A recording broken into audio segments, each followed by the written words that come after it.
All right, then I will just quickly introduce you and you can just go ahead with your talk. For everyone, Shaza, I mean, I know you for how long? It's been like years. We met at this amazing event conducted by Google. We were both speakers there, and she kind of blew my mind with all the UI UX stuff, but also as a woman, but also like anything, like as a CEO, as a woman, anything related. She inspired me to actually start my own startup. And yeah, like, yeah, you were one of the inspirations. It's amazing. Like, I was so confused and was thinking, no, I can't do it. I am not capable of doing it. And then see you, I'm like, hey, she can do it, I can do it too. Yeah, exactly. That's amazing. She's a CEO of Stampede. It's an amazing startup. Actually, it's not a startup anymore, right? Kind of past 5 years. So they are helping in terms of UI UX different companies. And I guess Shaza can share more about that journey. And I mean, I love your journey. I love everything you do. So yeah, I'm passing it over to you. Sorry, I'm too emotional. Okay. Thank you so much, Dara. That was quite an overwhelming introduction that you did over there. Dara was exaggerating as usual, but but yeah. So we got to know each other because we were both speakers. She was definitely more experienced than me when in that event, and she helped me a lot. I'm very thankful for that. Right. So I'm gonna start with. I do need to have the access to share my screen. Yeah, girls, can you give an access?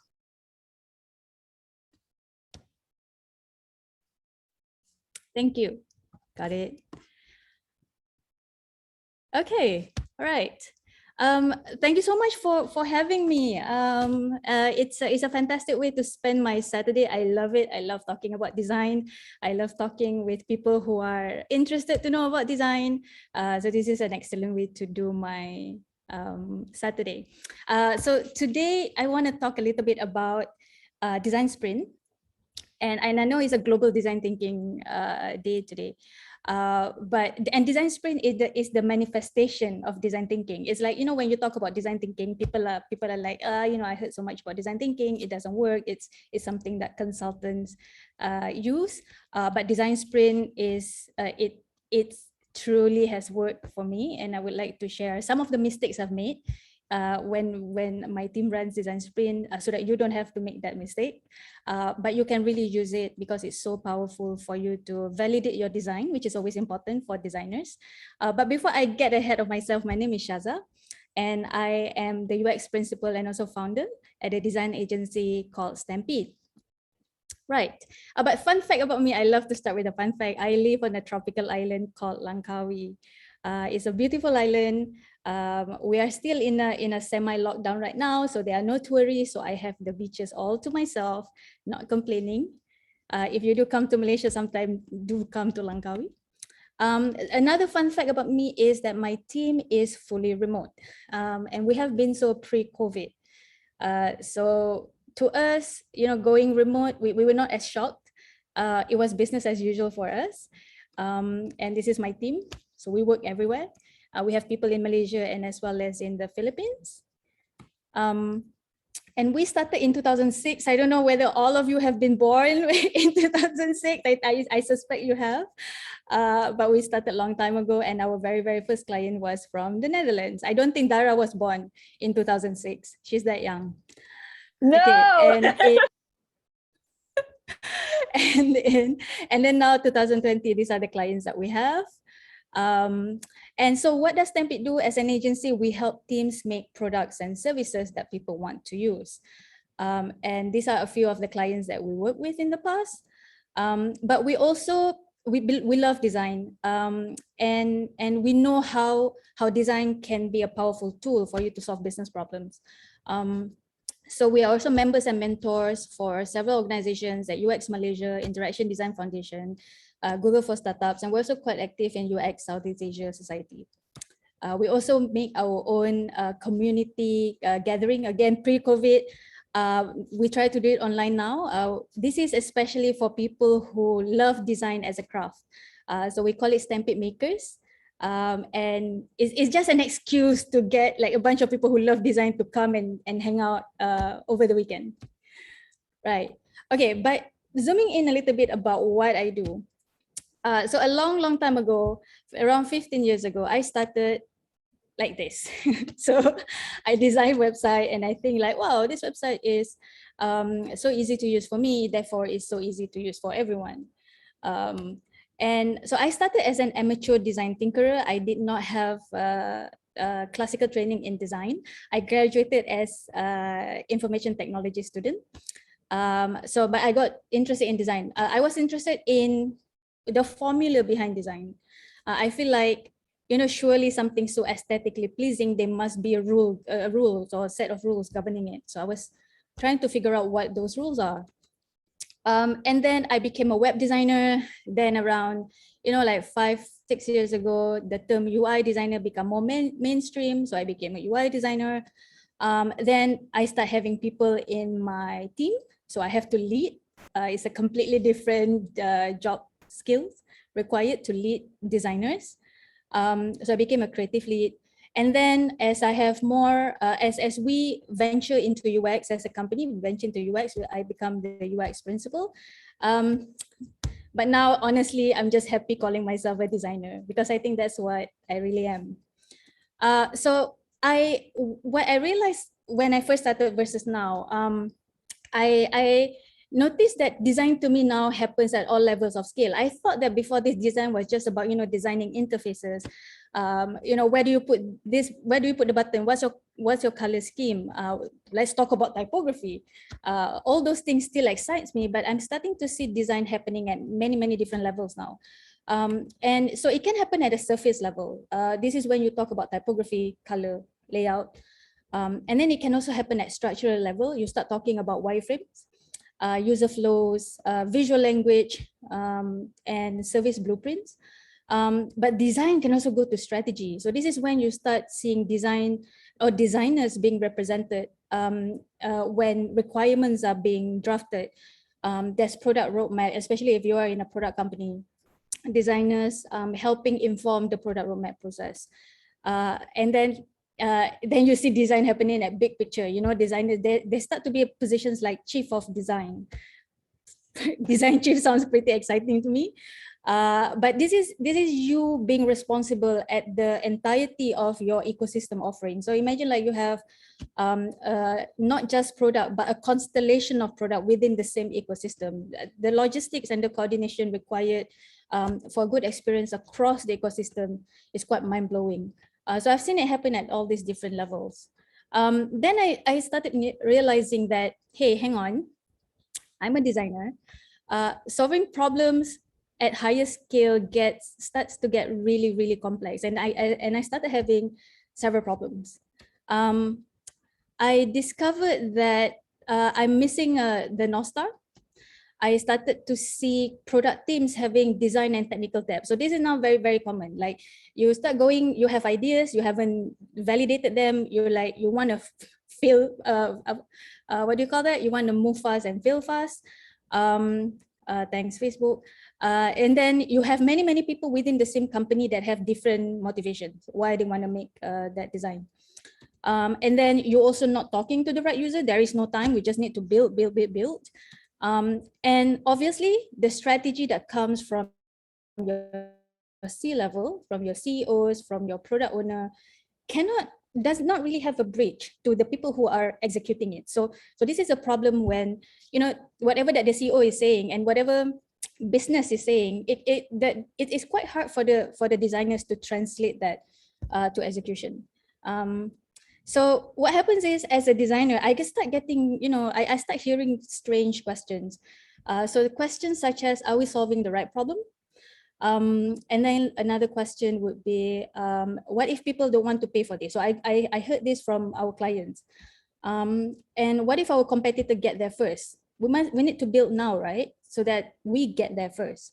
Or sometimes they ask, what if this product is too early for the market? What if the market is not ready? What if we're too late into the market? If we build this, will people really want to use it? And what if we build it and people don't come? What if our idea is great, but we cannot execute?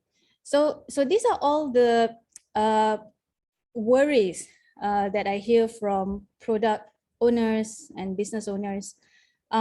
Ultimately, they're asking, what if we got it wrong? And as a designer, I didn't know the answers to this question. As I was reading, I came across this rule. Honestly, I don't remember who came up with it, but it's called the 1-10-100 rule. And it says, the rule defines the cost of correcting a problem. So if you correct a problem at definition, you spend only one time the effort and cost. But if you wait until you correct it after design has happened, you spend 10 times correcting. But if you wait until it gets to a developer like Dara, it's gonna cost 100 times to fix. So essentially, this is what happens. Like everybody hates the product. You wait until the final test, only to discover, it's not really even a problem, a real problem that the user is experiencing. Whatever that your CEO has told you is because he thinks is the user's problem, but it never got validated. So imagine how much effort is gone just because of that. So if you correct it early, it becomes your cost of prevention. It's really small. But if you wait until it gets to design, it becomes a cost of correction. But if you wait until it gets to development, it costs 100 times and it becomes your cost of failure. And I want to avoid this. I'm the sort of, we talk about personality, right? I'm the sort of personality who wants to try as much as possible to do things precisely and accurately. It really bodes well for my psyche. So I started thinking about it, and I thought, could it be that the reason why we made all these costly mistakes is because we have assumptions that we did not bother to validate. So every goal sounds great because every goal is supported by your own biases and by the assumptions that you make. But the longer those assumptions remain unexamined, the greater the risk. So I was wondering if only there was a bulletproof way for me as a designer to help solve complex problems that product teams and businesses experience. So, well, hello Design Sprint. That's why I'm here today, because I think I have discovered the answer. Right, so let's talk about problem solving. Every complex high-stake problem feels like a spaghetti in my brain. And the spaghetti is a very hard spaghetti to untangle. And sometimes we spend so much time talking about the same thing over and over again, and we still have a lot of uncertainty. But after design sprint, the spaghetti it started to unravel. And it starts to become very definite and very concrete. And that is the reason behind that is because design sprint does two things well. It helps you design the right thing, and it helps you design it right. So how do we do it? We do it in 5 days, nuts, right? So design sprint essentially is you stress testing your product idea in only 5 days. It doesn't sound possible, but it is only possible because you're doing only the essential things. I'm going to show you what I mean. So a design sprint is essentially you validating your problem solving and the solution before building. So the keyword here is before building. So you can choose to do it after building, but you always under 1x. When you have a new and risky feature or product that is untested, or when you're solving problems with an existing product. So we're not talking about the kind of problems that are, for example, login. That has been, that wheel has been invented, and a lot of the uncertainties is no longer there. But we're talking about if we introduce this new feature, like a gamification, how do we do it right and how will people respond to it? So you don't want to wait until you have built that feature, because it might take you 6 months only to realize it doesn't work. So the kind of problems that design sprint can solve are high risk problem, lots of unknowns. It pertains to the user. You want to know whether the user actually wants this. And it is also of high complexity, and it has many stakeholders. I'm going to share you why. Like we know, like designers, we don't like stakeholders by default. However, they are necessary evils for us. I'm sure I speak for developers as well. But they can actually be your biggest allies, and design sprint is one way to make them into your allies. So when is the right time to do design sprint? Before your delivery, before you start production, you validate first. So design sprint is actually pretty early in the process. After you have done your user research, you can run a design sprint and only the concept. So the process is quite simple also. Idea, and then you build, and you launch, and you learn. Sounds simple. It really sounds simpler than it is. But ultimately, whatever untested decisions that you have, if you run design sprint, you know the stuff that you found out is not good, and you can you only send the stuff that are good to production. So it's quite ruthless design sprint because it's almost like survival of the fittest, and you would kill features that did not succeed, because this gives you the ability to channel your resources to features that work. So people do ask me, like, of course, surely this must take longer than 5 days. 5 days is way too short for something like this. Actually, no. So the law of Pareto says 20% of the time that you spend will yield you 80% of the results. And design sprint is really, it's just a week out of a month.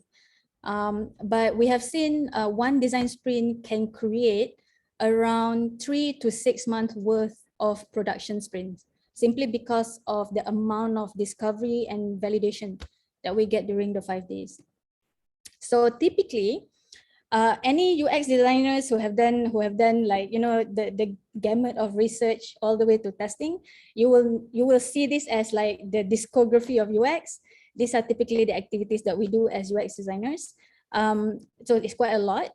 Not many product teams would be happy to go through this much UXing, but design sprint only takes like a fraction of that. So that's not much. So it just by looking at this, as a business person, because I am one as well, I'm thinking, okay, this is not too crazy. This is not too expensive. This doesn't take so much time for my team. Right. But I think what I really like about design sprint is I am a planner. Again, that's my personality.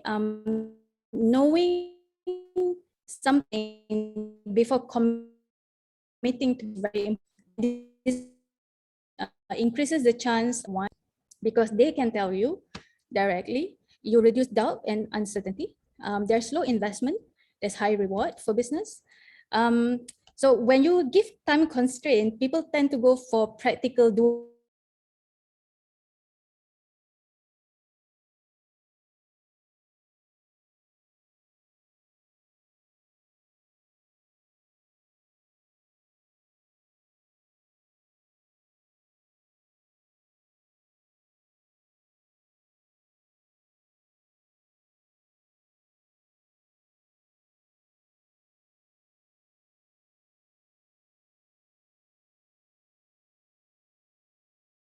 but at the end of day 5, you're going to have a prototype. But the sweetest part of all is your user can already interact with the prototype.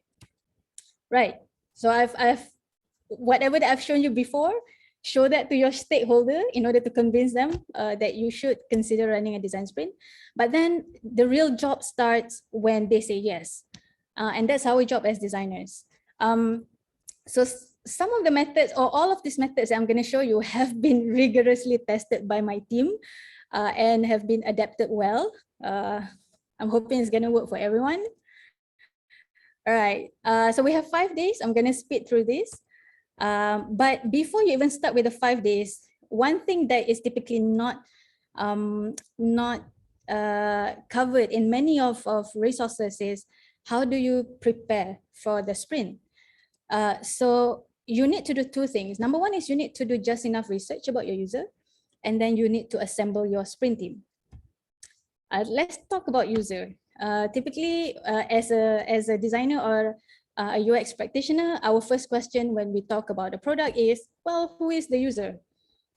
And we always get this answer. Every single stakeholder has answered, everyone. Everyone is our user. I don't want anybody on earth to miss out on my awesome product. Everybody need to use it. But this is a recipe for disaster. Because, and to give you an example by Mr. Google, imagine if you're a parent and you buy this mobile thing that you hang above your baby's crib because you heard, like exposure to colors and shapes are going to accelerate their brain development. So you did this, you bought this, and it's expensive. So this is your view as the parent. But the baby's view is this. So just to like drive the point through, this is what the business thinks they're giving the user, but this is what the user is actually getting. So for you to first know to have a lens of, or to have the perspective of the user, you do need to talk to the user. And your users can be like a persona like these two. For example, we did this recently in our bootcamp. We created persona for a job seeker and also the hiring manager because we're trying to solve the job application problem. So we conduct a session where we try to map what we really know about the user. Once we have done that, we would go and talk to the users. So in this example, we actually went and talked with engineers at a refinery plant simply because we have a set of assumptions and we want to validate them. And surprise, surprise, by the time we talked to the engineers, we were like 70% wrong with our assumption. Had we not talked to them, whatever that we designed would have been based on House of Cards. So we were really happy that we actually did this. And having a visibility of what the user see, what they do, what they hear, their frustrations will tell you a lot. And actually what is important here is it allows you to stop thinking like yourself as a designer, so that you do design products that are for designers. So for you to be able to do this, you need to suspend your own personality, in a way, your own identity, and assume the identity of the user and start to think what are the tasks that the user wants to do and what are their hurdles to doing it. Now, component number 2 before you start a design sprint is you need to find a team. And this is going to be a team that will stay together for 5 days, doesn't sound so long, but we'll go through one of the more intense experience at a workplace. So when you're assembling the sprint team, perhaps when you ask, okay, who should join my sprint team? I would say that many designers say, no, I don't think we need designers, especially because this is a design sprint. So, we should only bring designers. I mean, developers can come in later. So set developer is set. So because, whatever is the outcome of your sprint, it would be hard if they don't know the prototype that you're building, or they have no say into it, because then they just be on the receiving end and they have to carry it through to the finish line. So that's not so fair for them. But now the other side of the problem is the moment we ask developers, hey, developer, do you want to join? You get no also. Every single developer, when we first ask them, hey, do you want to join a design sprint? Nope, it's a design sprint. I have work to do. True story, source, being married to one. Okay.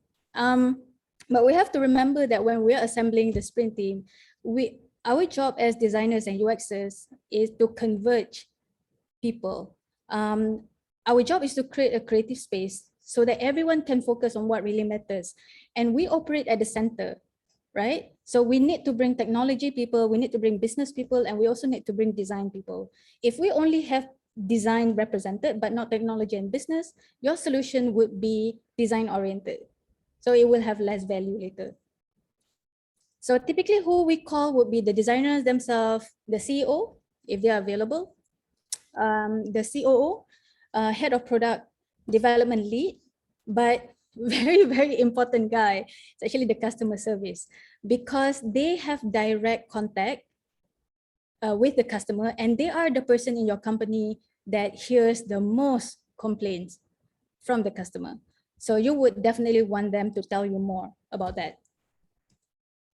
When you're sourcing a team for a design sprint, make sure that you go for people who have the attitude that it is always better to learn something new than to be right. And this is important because like in Amazon, they have the culture of disagree and commit. That will happen a lot in design sprint. So now that you have data from the user and you have the right team, you have the ingredients to start your sprint. So usually we would start the sprint at the beginning of the week on a Monday. And Monday is a problem day. I kid you not, I have seen people in the design sprint do this. On problem day is very, very common. Problem day is the beginning of the spaghetti. So don't worry if people are feeling a little bit uncertain, because sometimes we tend to jump into solutioning. But Monday is all about understanding the problem. And how we do that is by interviewing some subject matter expert. We invite them to the sprint. And then we make a map. So we make a map of the user's journey from the original point that they start all the way to them achieving a task that they want to do. Okay. So the journey can look like this. So for example, Johan, the job seeker, would like to get hired. And these are the steps that he take in order to get hired, hopefully. But he could always drop off or exit at any of these steps. And we want to know why. But on day one, just be careful because many people tend to jump into solutioning. The moment you hear words like, oh, it's easy, we just need to, not yet, because it's a trap. So don't fall into the solution trap. Sometimes a problem can seem like the solution to a problem can seem very simple. But if you understand the problem, you will realize that actually there are many ways to solve this. Once you have the journey map, then you can take a look at the pain point on every step of your journey. And every pain can become an opportunity for the business. So coming up with opportunities is always hard. However, if you start from pain points, instead it will be easier. And misery deserves company. You can actually see along your journey the same pinpoint happening over and over again. I'm going to show you what I mean. So an example of pain is, for example, when you're searching for an information, whatever that you search doesn't yield relevant result. So that is a pain that the customer is facing. But you can translate this pain into opportunity by just doing a flip. So if your pain is trial search result is not relevant, how might we improve the relevance of search results? So this is very common design thinking method. And you can do that on your journey map a lot, right? So this is your pain and translating it to opportunities. Now, every part of this opportunity, so you have a lot of opportunities, especially if your journey map is big. How do you prioritize? So this is another thing that is very important for a design sprint. Design sprint requires immediate decision making, so that the sprint team can move forward because there's not much time. So time as a constraint is fantastic. So what we do in order for us to focus is we give everyone an equal number of dot stickers. It's almost like a voting session, and they get to vote. Then we look for pattern. And usually they would vote for the opportunities that gives good value to the business, to the user, and also have a sense of urgency. So your journey map is going to look like this after the voting session. So several people feel like the top opportunity is the best opportunity. But then which one should you go with? So enter the hippo. So we call this guy, this is a guy or a lady in the design sprint. We call him hippo because usually it's the highest paid person's opinion. And he would be a decider in the sprint. So whenever there's a sticky decision, whenever people argue, the decider will come in and bang his hammer and say, I have listened to all of you. We're going to go this way, right?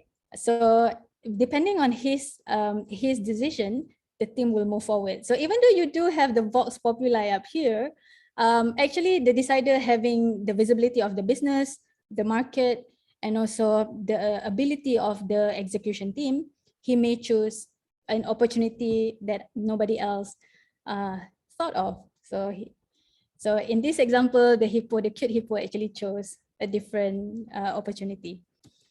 Right. So now that we know the problem and we know the opportunity that we want to target in this sprint, we move on to sketching day. So that is day 2. So day 2 is a solution day. This is when you would converge on a solution. We do lightning demo. You can read more about this later. Essentially, it is you finding inspiration of what has worked well in the outside world and what can you reuse. So as Asha here was demoing her favorite inspiration, our designer here was capturing the inspiration wall. So at the end, the inspiration wall looks like this. So these are all the inspiration for the product. Then in the afternoon, we would sketch solutions for specific problem like this.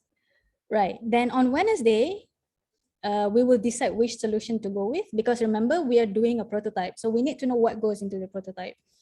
So we do a form of art gallery here where all the sketches that you have done on day 2, we would put it all very nicely along the wall where you can walk around and evaluate.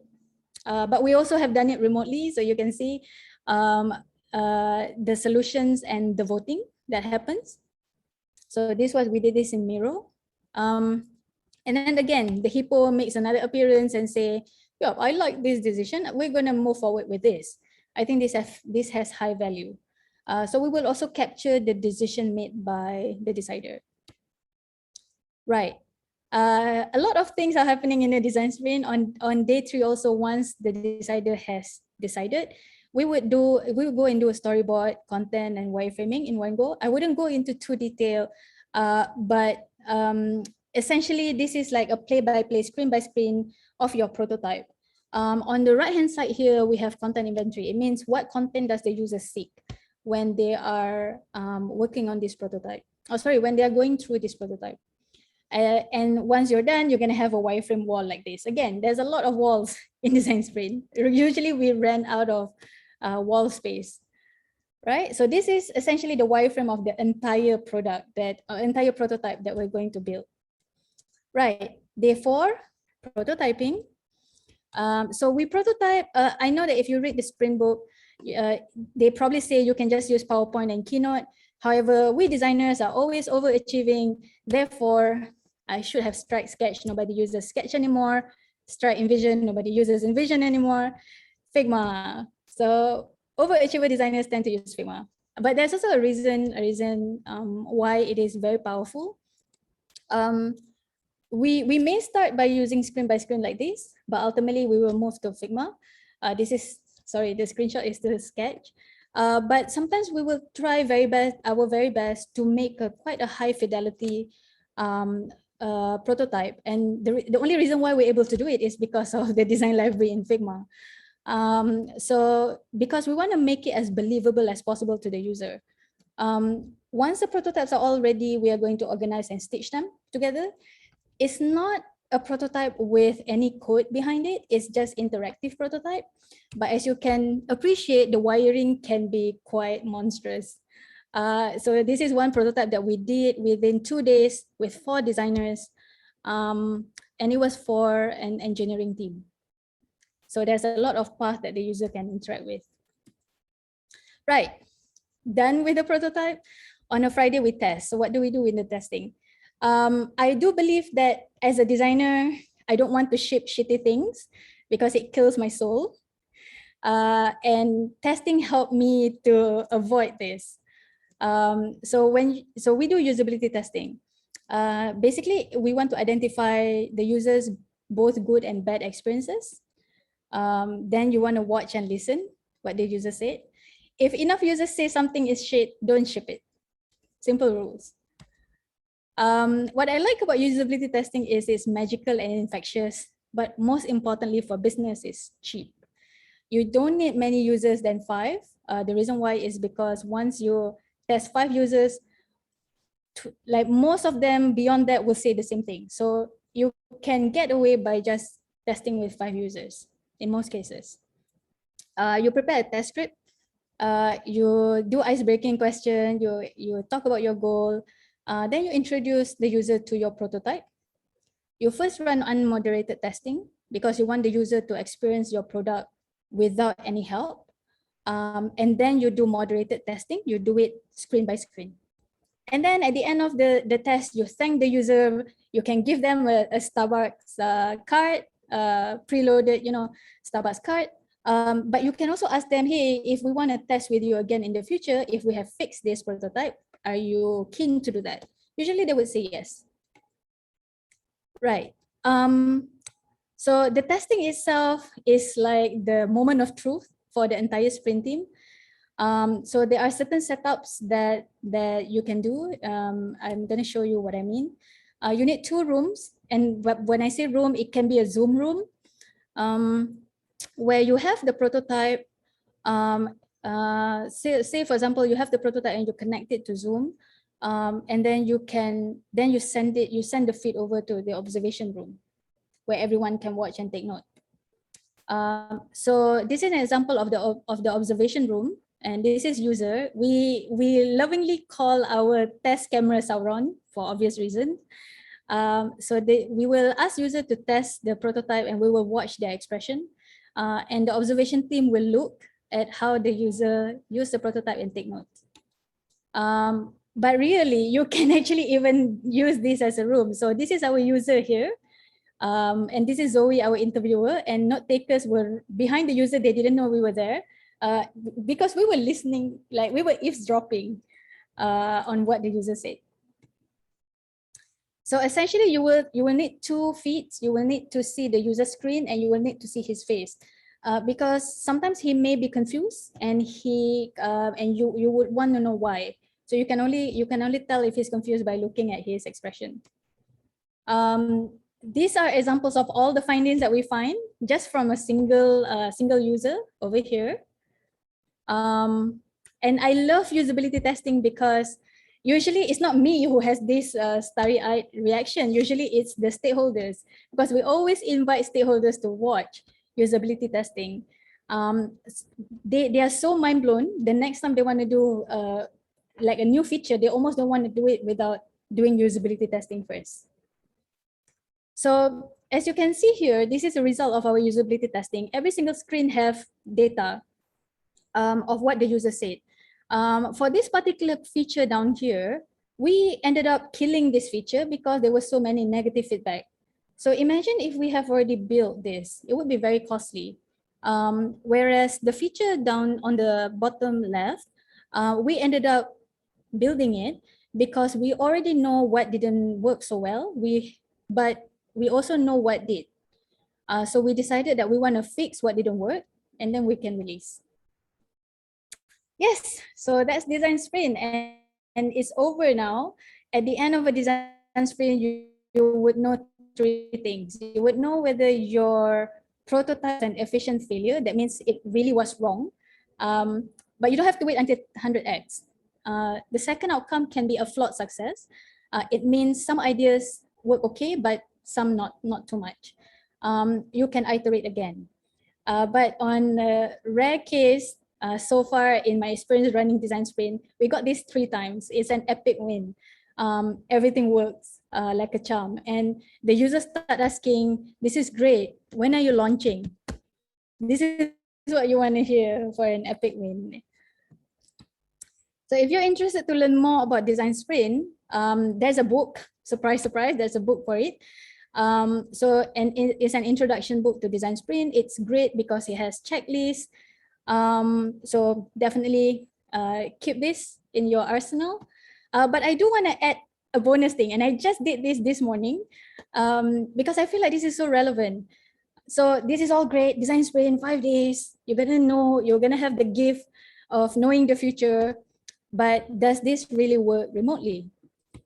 Well, it did. We did this with recently with a cross multinational team. Some of them, like Daniel here from Colombia, actually signed in at 4 a.m. to join the design sprint. We have people from France, from Sweden, from Germany, from Denmark, all joining for 5 days to conduct a design sprint. So it really works. But there are things that you need to remember when you're running a sprint remotely. So amateurs always talk strategy. This is actually a quote from a World War II general, General Omar Bradley. And he said that amateurs talk strategy, but professionals talk logistics. So what we have learned was, if you're gonna run your design sprint, make a run sheet. Trust me on this, because we would have died as a team without this run sheet. So as you can see, this is our run sheet for around halfway of day one. And we were keeping track of the sequence of things.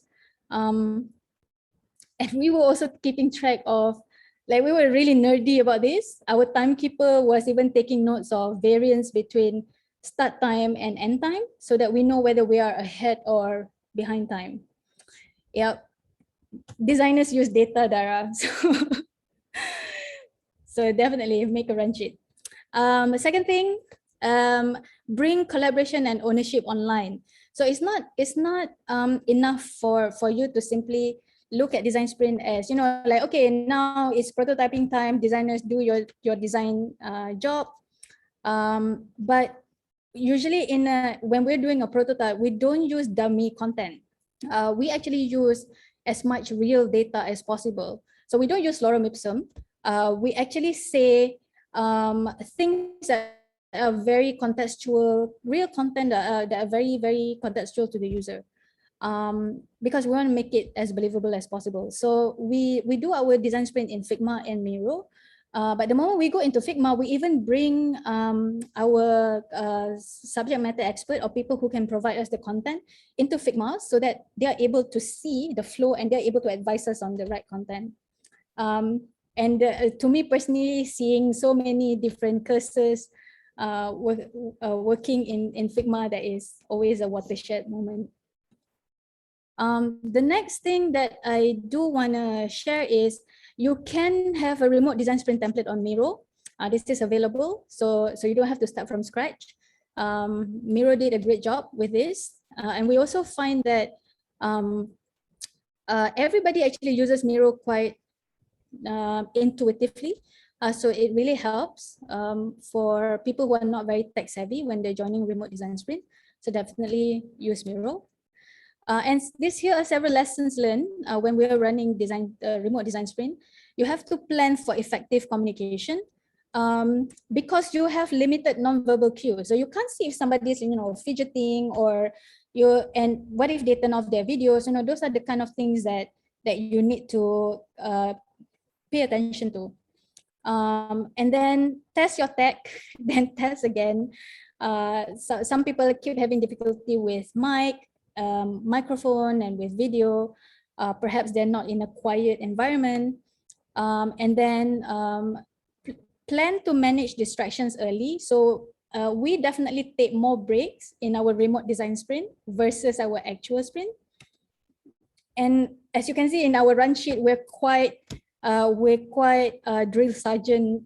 We have the drill sergeant vibe when it comes to time boxing, because it's too easy when it's remote. It's too easy for you to work overtime, as all of you probably have noticed. So we do keep our timekeeping very, very strict. And one thing that we do realize is, if you're about to run a remote design sprint, you need to, the first time that you meet the participants shouldn't be on day one of design sprint. You should connect with them even before the session to build rapport, and also for you to prepare them of the intensity of the sprint. And then you're gonna see better engagement throughout the sprint. So I always end my talk with this slide. I love this quote. I always feel that courage is more important than confidence. And sometimes we wait until we feel confident before we do something. But the reality is, from my own experience, I have gotten where I am right now simply because I was either too stupid or too brave because I did it anyway, even though I don't have the experience. And you're gonna hear this a lot from people that have have is an excellent example in their fields. Definitely, they take up opportunities before they are ready. So don't worry if you don't have the experience yet. You will only get experience by doing it. So be brave, go forth and do it. Right, happy sprinting. Wow, that's amazing. So much useful information. Thanks a lot, Shaza. Insight after insight, insight after insight. It's like crazy.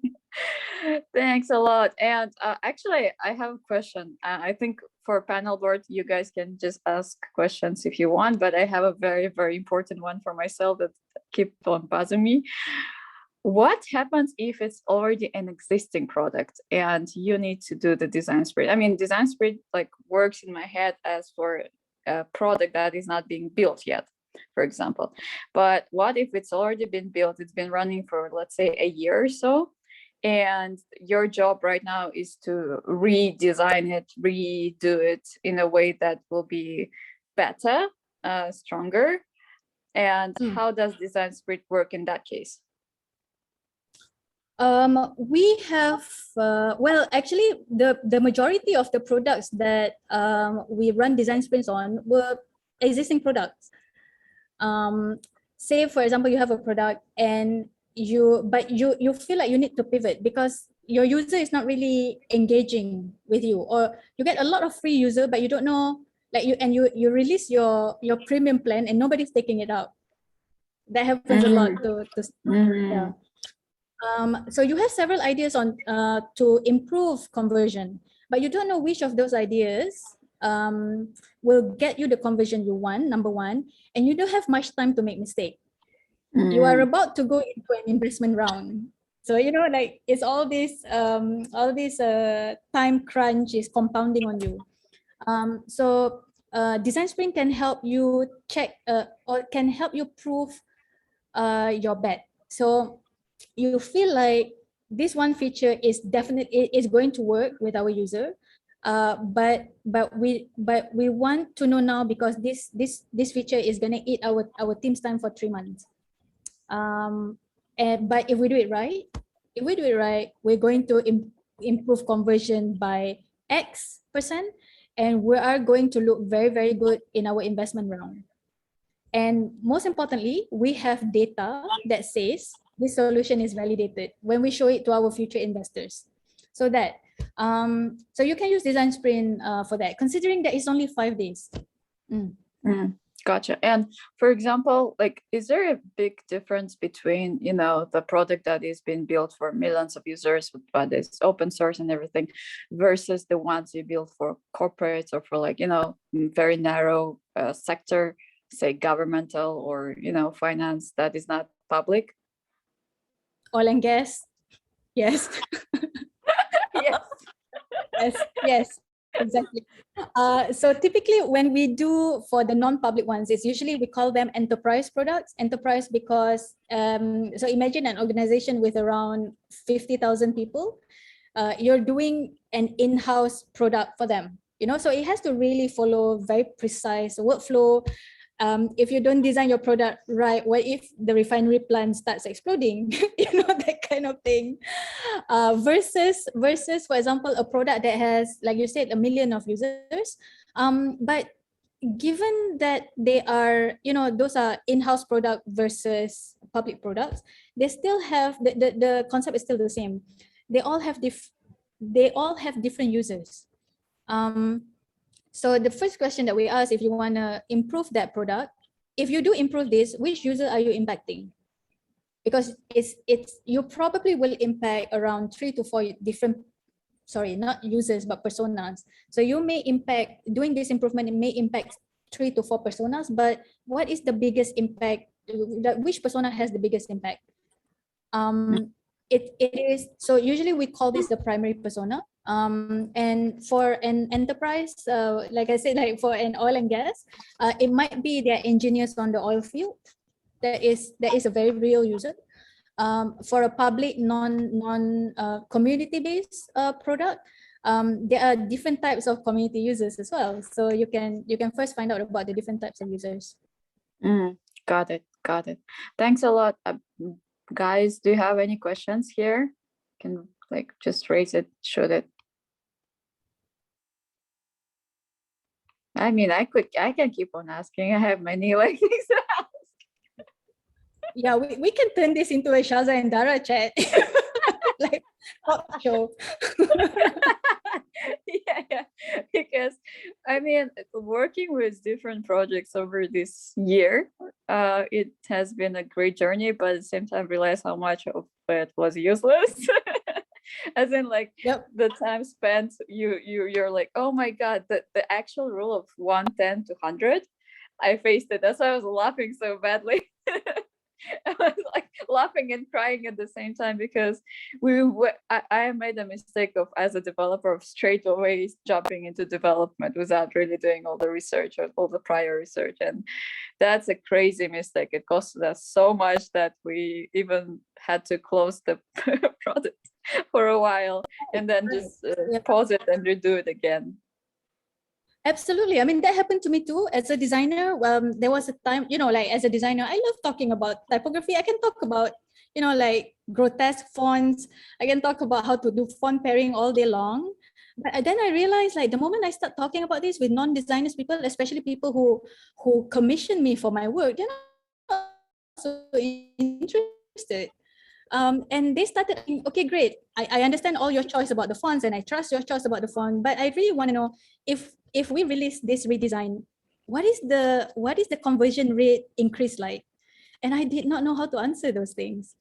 So as a designer, it's definitely has been a painful journey to have to learn this. I thought that, when I first started becoming a designer, I just want to learn how to use Photoshop. This was like way back then. And sometimes I'm still amazed at, wow, I'm seeing design now no longer about creating screens. I'm happy that my team is taking care of that. But now I'm designing experiences, and the part about designing experiences is about, I'm designing how people work together, and that's pretty awesome. I'm designing, like, for example, if I were to recently in Stampede, we started designing how do we say hello to a first time team member. So how do we experience, how do we design the first experience, the experience of your first day at work at a new place, like, and then I was like, wow, I'm still doing design. It's just that I don't need to open Figma for that. That's crazy.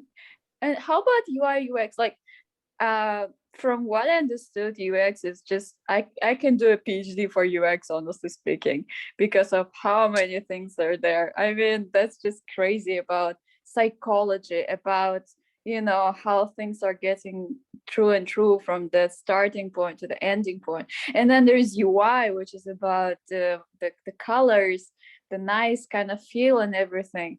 How do you manage this too? It's very broad and very diverse. I started as a UI designer. I would consider myself that. I started as a UI designer, and I wanted to make pretty things, and I want people to appreciate all the pretty things that I make. But I think after some time I realized, how do I know that these pretty things are actually doing what they're supposed to do? Because there is the deep set need as a designer, like, because you make things as a designer, you are a maker, right? And as you birth this creation of your ideas, something that live in your head, and you start making them real, you're kind of invested to know what happens to them after I release them to the world, right? So you started by writing code, but then after some time you're like, yeah, but I did all this code and it's awesome and I'm a genius, but does the world see it that way? So you kind of become curious about that. So I do feel like many people who start as a UI designer, UX design is a natural evolution, because UX is the part where if people start using this, do they still appreciate the UI that I did, and in what way? I think that was my entry into UX. Okay, got it. So in terms of UX, right? Like again, as I mentioned, it's a whole PhD topic, honestly speaking, and and for that, I mean, I feel like even the kind of the directions are splitting. So UI is becoming more, creative. You like all the nice things and everything, and UX is more like research, and then you will see some. I can imagine a guy who is like a very serious guy thinking about all the UX stuff, and that's how I imagine it. Zara, I think you're mistaking it with developers. We As in like a professor type of field, because it's about research, it's about things you invest. I'm not thinking about developers, it's a different story. I know about they approach it design, and I honestly, like, second to your point about chief design officer, like I think any company needs that, especially Facebook. yes. I hate their UX. and and basically about like, do you see it as going two different ways, having two different, for example, as in data science, there is a data science, there is data engineering, there is data analytics, and they're like different teams, different people. Do you see it as going that way as well, like as a separate UI, as separate UX people? At Stampede, okay, so maybe I can share you about how we run our design team at Stampede. So at Stampede, whoever who joins our design team, if they are very new in their design career, we tend to call them UI UX designer. And it is because we want to give them very early exposure to both sides, to the entire landscape. So both, you cannot do effective UI if you don't also know UX. That has been my experience. So you can be really awesome designer, visual designer, and you have a lot of portfolios on Behance, on Dribble, but having that is just an outcome of a real problem that you're solving. And if you're unable to articulate the problem that you're solving, which requires some UX knowledge, then your solution becomes an eye candy and not really usable in the real world. So in Stampede, what we do is, for new designers who join our team, we give them both, so that they will have experience in both. But after 3 years, they get to specialize. So they can choose to be, more like a UX specialist or a visual specialist. So visual designers tend to work more on motion and animation, how a certain look and feel influences behavior, like geeky stuff, geeky design stuff like that. And the UX specialists tend to be more on understanding the user and measuring the design experience that you have done. But then we also have another path. So we have two paths in Stampede. We have individual collaborator path and we have manager path.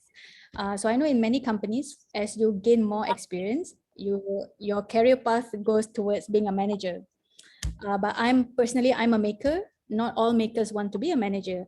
Some makers want to be better and better at their craft. So you can continue being a specialist and still be at the same level as a manager.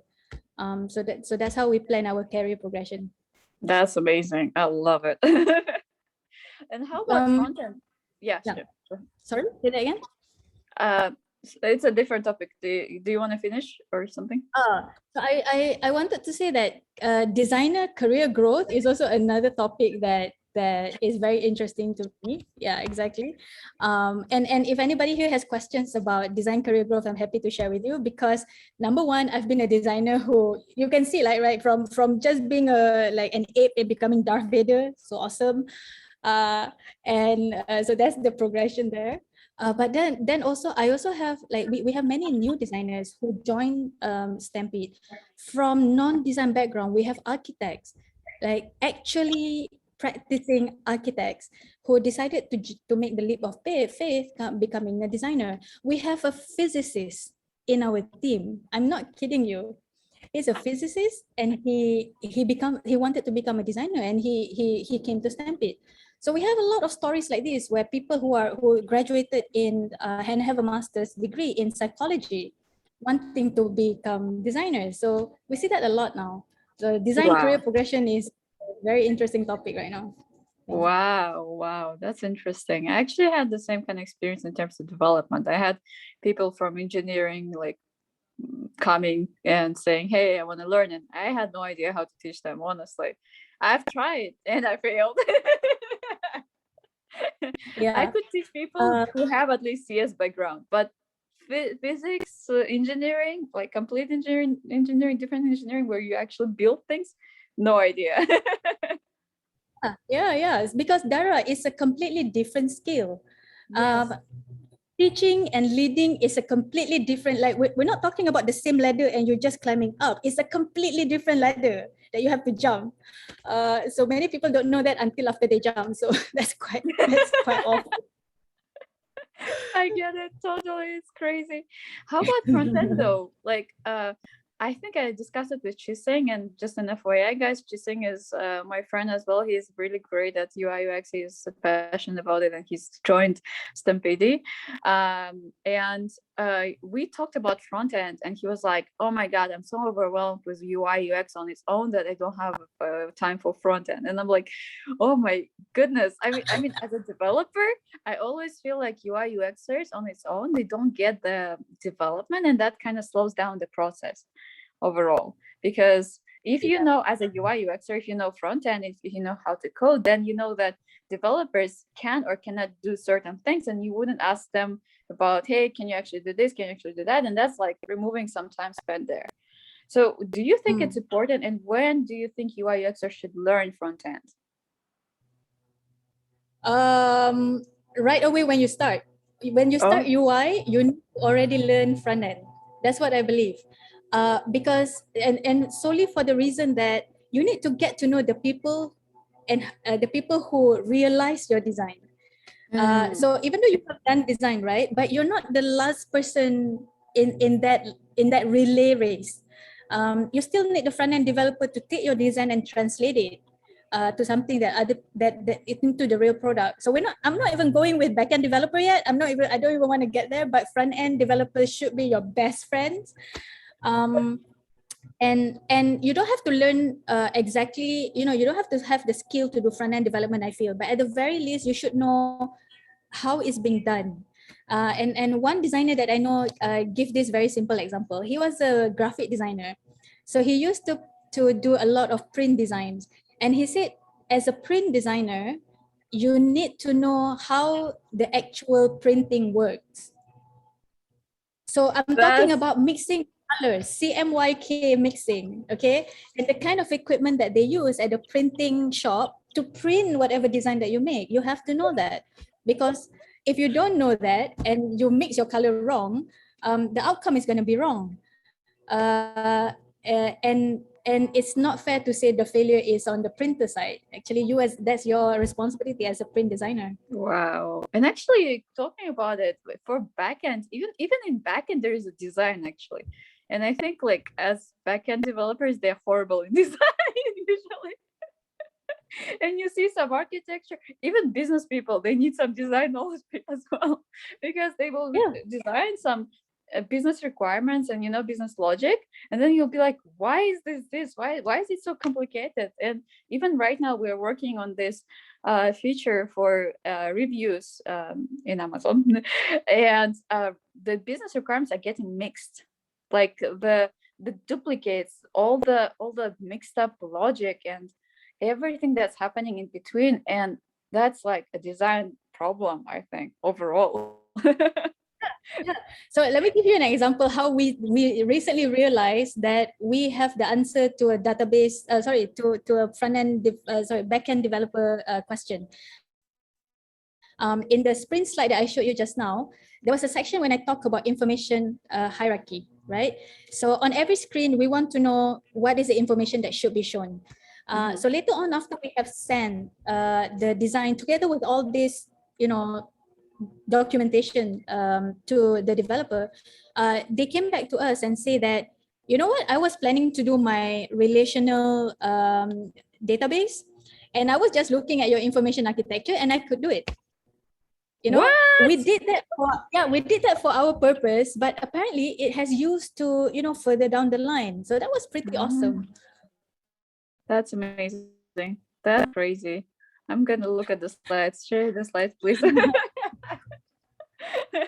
That's crazy because you know, like I've been in the field in terms of data science, in terms of development, and I've realized that overall the design and the architecture on its own is a little bit confusing, and therefore it introduces a lot of complexity. And it feels like there is one unified solution for all of it. It does feel this way because it's a little bit of everything, but at the same time they're just like a part of one thing. Yeah, I know I'm going a bit spiritual here, but you know, Yeah. there is this part of me thinking, hey, maybe there is a kind of one way to do it, but in just different directions, like Wait. back and forth. Exactly. Yeah, yeah, Exactly. yeah. And we actually often found when we run design sprint, because we always invite somebody from the tech side to join our design sprint, and it's really useful for us because they are able to tell us whether, you know, like, oh, it can be done or it cannot be done, even at the prototyping level. So, you know, by the time that we have completed the prototype, whatever that is in the prototype, we know it can be done. And having this visibility as a designers myself, having this knowledge of, wow, if this prototype really works, I know the development team can do it. I think that's very valuable to me. Nice, nice. That's amazing. Okay, cool. I'm kind of lost with questions, and I feel like everybody's kind of overwhelmed. I'm sorry, guys, for overwhelming you Sorry to all. make this into a Shaza and Dara talk show, but this is the problem when you put us together. This always happens. Yes, totally, totally. And I remember, like, it went to the point that we even almost break down the relationship part. We started to analyze relationship between man and woman and everything. I'm like, oh my god, this is getting so crazy. It's very hardcore with us. But for any of you who would like to hear my experience about, you know, like being a designer when very early on, and working with a team with young designers, I'm happy to share it with you. Just connect with me. I am most active, I believe, on Instagram. Not so much on LinkedIn, but you can still ask me questions there. No worries. I'll be happy to answer your questions there. Thanks a lot. You already answered a lot of my doubts right now because of the products Not we're Dara. working on. Dara not ask me anymore. we're You asked we're too many working questions. we're working on amazing projects right now, and having you as like a speaker and showing us all of it, it's great opportunity for me personally right now to grow because I've come to the point of like, hey, I needed CDO, like to make this work I need a CDO for real. All right then, thanks. What was there, a question or something? Okay, it's a comment. Mind blowing. You're mind blowing, Shaza. I'm sorry. I am actually mind blown all the time as I do my job every day. So if that makes me sound mind blowing to you, then awesome. You're amazing. Thanks a lot for sharing your knowledge, and we are happy to host you anytime. And actually, there is another idea that I have in terms of CEOs, like gathering different CEOs and talking about just more of executor part of things. So keep in touch. Looking forward to talk to you again. And thanks a lot for everybody as well to join. We shall close this until it gets too boring for you all. Too nerdy. Yes. Actually, it was very interesting. I think for others too. And please, Shaza and Dara, please save some topics for the panel discussions. Like it will be in the future, like for today panel discussions. Yeah, Don't I will draw do. all your cards. Thank Oh, you. I know. Very Yeah, much. Dara, we still have the midnight session tonight. That will be 12 o'clock my time midnight. So I'll be in pajamas. But I will see you tonight. it's fine. It's totally fine. I have a great idea in terms of okay, I don't want to call it fighting, but you love debates, Yeah. right? So debates between two worlds, worldwide views. You know, the red color can be one thing in China, but it can mean way different kind of meaning in different countries. So that's the kind of thing I want to have, like world view about designs. Right. Awesome. Looking Right forward then. to it. See you. Looking forward as well. Bye bye. Bye. Thank you everyone for having me. Thank Thank you. you. Thank you.